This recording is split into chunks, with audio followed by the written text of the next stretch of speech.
বিকালে অথবা বাচ্চাদের টিফিনের ঝটপট এই নাস্তাটা তৈরি করে দিতে পারেন। এটা খেতেও কিন্তু মাশাআল্লাহ অনেক মজা হয় আর খুবই দ্রুতভাবে করা যায়। সো সাইমাজ কিচেন অ্যান্ড ব্লকের সাথেই থাকবেন, আশা করি পুরো ভিডিওটা ভালো লাগবে। এজন্য প্রথমে আমি এখানে ময়দা নিয়েছি 1.5 কাপের মতো, আপনারা চাইলে কিন্তু আটা দিয়েও করতে পারেন। এরপরে সামান্য পরিমাণে লবণ দিয়ে দিয়েছি, অল্প একটু বেকিং পাউডার দিয়ে দিলাম। এরপর রেগুলার যে রান্নার তেলটা আছে সেই তেলটা অল্প পরিমাণে দিয়েছি, দিয়ে ভালোভাবে একটু মথে নেব। সবগুলো উপকরণ মিলিয়ে নেওয়ার পরে যখন দেখব মুট করলে একেবারে সুন্দর পারফেক্টলি মুট হয়ে যাচ্ছে, তখনই বুঝে নেব যে এই ময়দাটা খামিরটা হয়ে গিয়েছে। এরপরে অল্প পরিমাণে পানি দিয়ে প্রথমে একটু ডো তৈরি করে নেব, আস্তে আস্তে পানি দেব, একসাথে পানি দেব না। এরপরে যেভাবে আটার ডোটা তৈরি করে সেভাবে করবেন। আমার ডোটা একটু নরম হয়ে গেছিলো, আপনারা একটু শক্ত করে নেবেন।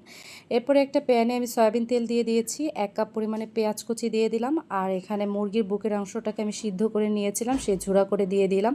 আদা রসুন দিয়ে দিয়েছি, অল্প একটু মরিচের গুঁড়া দিয়ে দিলাম, হলুদের গুঁড়া, ধনিয়ার গুঁড়া সামান্য পরিমাণে, জিরার গুঁড়া সামান্য পরিমাণে, একটু টমেটোর সস দিয়ে দিয়েছি, আর এখানে একটু চিলি সস দিয়েছি। আপনাদের চিলি সস না থাকলে না দিলেও চলবে।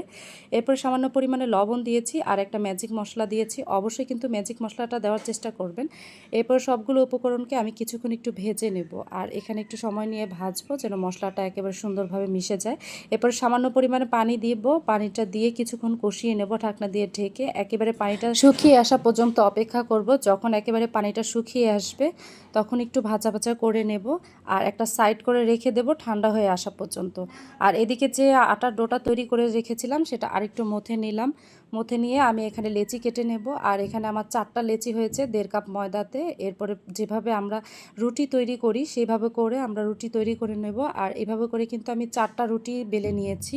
4টা রুটি বেলে নেওয়ার পরে প্রথম রুটিটার উপরে আমি একটু কর্নফ্লাওয়ার দিয়ে দিয়েছি, সামান্য পরিমাণে তেল আর সামান্য পরিমাণে ঘিও দিয়ে দিয়েছি। ঘি দিয়ে একটার উপরে আরেকটা দিয়ে আমি এভাবে করে পাতলা করে বেলে নেব।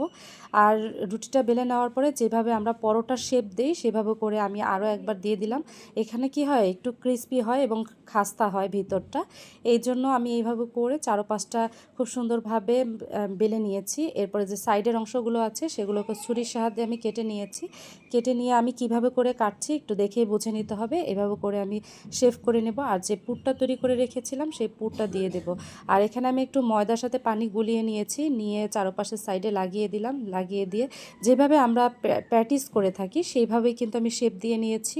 এভাবে করে সম্পূর্ণগুলো তৈরি করে নেব, আর এভাবে করে তৈরি করে কিন্তু আপনারা ফ্রোজিং করেও রাখতে পারবেন, যখন ইচ্ছা তখন ভেজে নিতে পারবেন। বাচ্চাদের টিফিনে বা অন্য কোনো বিকেলের নাস্তায় কিন্তু ঝটপট এটা বানিয়ে দেওয়া যায়। আর এরপরে আমি তেল দিয়ে দিয়েছি, তেলটা মিডিয়াম আঁচে রেখে আমি এখানে ভেজে নেব। একটা পাশ হয়ে আসলে আমি অন্য পাশটাও ভেজে নেব। একটু লালচে ব্রাউন কালার হয়ে আসলেই কিন্তু আমার একেবারে ভাজা কমপ্লিট হয়ে যাবে। আর এটা তৈরি করে বাসায় একবার দেখতে পারেন, অসম্ভব মজা হয়। বিকেলের নাস্তা কিন্তু ঝটপট এটা তৈরি করে নেওয়া যায়, খুবই মজাদার। আশা করি ভিডিওটি ভালো লেগেছে। যদি ভিডিওটি ভালো লাগে অবশ্যই একটা লাইক কমেন্ট করে পাশে থাকবে।